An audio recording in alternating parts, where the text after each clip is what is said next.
Good evening friends, let's tax के YouTube channel में आपका स्वागत है। फ्रेंड्स, जीएसटी डिपार्टमेंट के द्वारा एक स्पेशल ऑल इंडिया ड्राइव चलाया जा रहा है against fake GST registrations and fake input tax credit. ये ड्राइव 2 महीनों के लिए चलेगा, जो कि 16 मई 2023 से स्टार्ट होगा एंड 15 जुलाई 2023 तक चलेगा। अब होगा क्या इसमें, GST and detail data analytics and risk parameters की मदद से जीएसटी नंबर आइडेंटिफाई करेगा, यानी कि जीएसटी टैक्स पेयर की लिस्ट देगा जिसमें जीएसटीएन को डाउट है कि हो सकता है रजिस्ट्रेशन हो। अब इससे ये हो सकता है कि गलत के साथ साथ सही टैक्स पेयर्स को भी परेशानी देखने को मिले। अब इसका एक छोटा सा एग्जांपल ले लेते हैं। मान लीजिए आपकी एक दुकान है जहां पर आप B2B परचेज करते हैं और आप उस परचेज के ऊपर आईटीसी भी क्लेम कर रहे हैं, पर लास्ट 6 मंथ से या फिर 1 साल से देखा गया कि आपने जो अपनी सेल दिखाई है जीएसटी के रिटर्न्स में, वो आपके लास्ट 6 मंथ्स या फिर 1 साल के परचेज से कम है। तो इससे ये हुआ कि आप पिछले 1 साल से जो भी आपकी आउटवर्ड टैक्स लायबिलिटी है उसको आप अदर देन कैश में भुगतान कर रहे हैं, यानी कि आप उस लायबिलिटी को आईटीसी से एडजस्ट कर रहे हैं।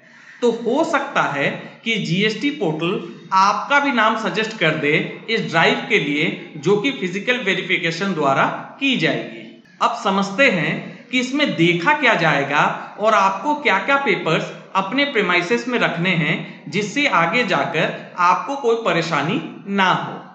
सबसे पहले बात आती है फिजिकल एग्जिस्टेंस की, यानी कि आपने जीएसटी का रजिस्ट्रेशन लेते वक्त जो एड्रेस आपने फिल किया है वहां पर एक्चुअली में आपकी दुकान या फिर फैक्ट्री और या फिर कोई ऑफिस एग्जिस्ट करती है या नहीं।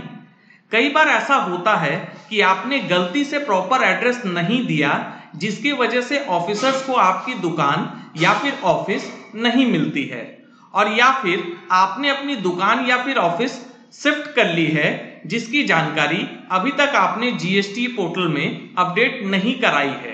तो इससे होगा क्या कि जीएसटी ऑफिसर्स को आपकी दुकान एंड ऑफिसेस मिलेगी नहीं और वो मान लेंगे कि आपका बिजनेस एक्चुअली एग्जिस्ट नहीं करता है, और सेक्शन 29 के तहत वो आपके जीएसटी नंबर को सस्पेंड एंड कैंसिल कर सकते हैं। साथ ही आपकी जो इनपुट टैक्स क्रेडिट पड़ी है इलेक्ट्रॉनिक क्रेडिट लेजर में, उसको ब्लॉक कर दिया जाएगा as per the provisions of rule 86 capital A. इसके अलावा आपने जिनको भी गुड्स या फिर सर्विसेज प्रोवाइड करी है उनकी डिटेल्स आपके जीएसटीआर 1 से निकालकर उनसे रिकवरी की जाएगी आईटीसी की, जो उन्होंने क्लेम किया है आपके द्वारा इशू किए गए टैक्स इनवॉइस पर। तो फ्रेंड्स, ये तो आप समझ गए कि अगर फिजिकल वेरिफिकेशन में दिक्कत हुई तो आपके साथ क्या क्या कंसिक्वेंसेस हो सकते हैं। अब हम जानेंगे कि आपको किस किस बातों पर ध्यान रखना है जिससे आपको परेशानी ना हो। सबसे पहले आपकी दुकान या फिर ऑफिस के बाहर एक साइन बोर्ड होना चाहिए, यानी कि नेम बोर्ड होना चाहिए, जिसमें आपके बिजनेस का नाम और एड्रेस मौजूद होना चाहिए। इसके साथ ही साथ आपका जीएसटी नंबर भी उस नेम बोर्ड में लिखा होना चाहिए। और अगर आप कॉम्पोजिशन टैक्स पेयर्स है तो फिर आपको इन डिटेल्स के साथ साथ कॉम्पोजिशन टैक्स पेयर्स भी नेम बोर्ड में लिखवाना होगा। अदरवाइज हो सकता है कि वो आपका कॉम्पोजिशन टैक्स पेयर्स वाला रजिस्ट्रेशन विड्रॉ करके आपको रेगुलर टैक्स पेयर्स बना दे। दूसरे नंबर पर है REG 06। जीएसटी की रजिस्ट्रेशन ग्रांट होने के बाद आपको जीएसटी रजिस्ट्रेशन सर्टिफिकेट यानी कि REG 06 इशू किया जाता है, जिसको अपने प्रीमाइसेस में आपको डिस्प्ले करना है। चाहे आप गम से चिपकाओ या फिर पिन से अटैच करो, मगर REG 06 आपके प्रीमाइसेस में डिस्प्ले जरूर होना चाहिए।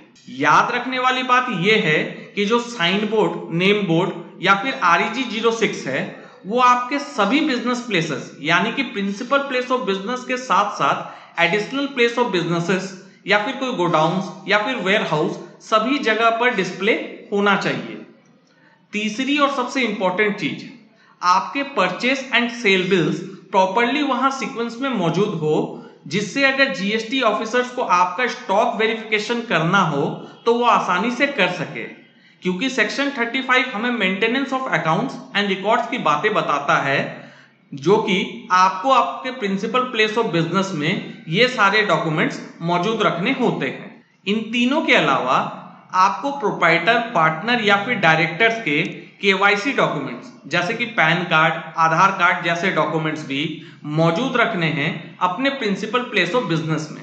केवाईसी डॉक्यूमेंट्स के अलावा आपको प्रूफ ऑफ एड्रेस यानी कि जैसे कि रेंट रिसिप्ट या फिर म्यूनिसिपैलिटी टैक्स रिसिप्ट और इलेक्ट्रिसिटी बिल जैसे डॉक्यूमेंट्स भी अपने प्रिंसिपल प्लेस ऑफ बिजनेस में मौजूद रखने हैं, ताकि आपका एड्रेस भी वेरिफिकेशन हो सके। तो अगर आपके यहाँ भी फिजिकल वेरिफिकेशन होता है तो इन सभी दस्तावेज को या फिर डॉक्यूमेंट्स को आप मौजूद रखें और घबराए नहीं, आपका इजीली फिजिकल वेरिफिकेशन हो जाएगा। आशा करते हैं ये जानकारी आपको पसंद आई होगी। Thank you for watching.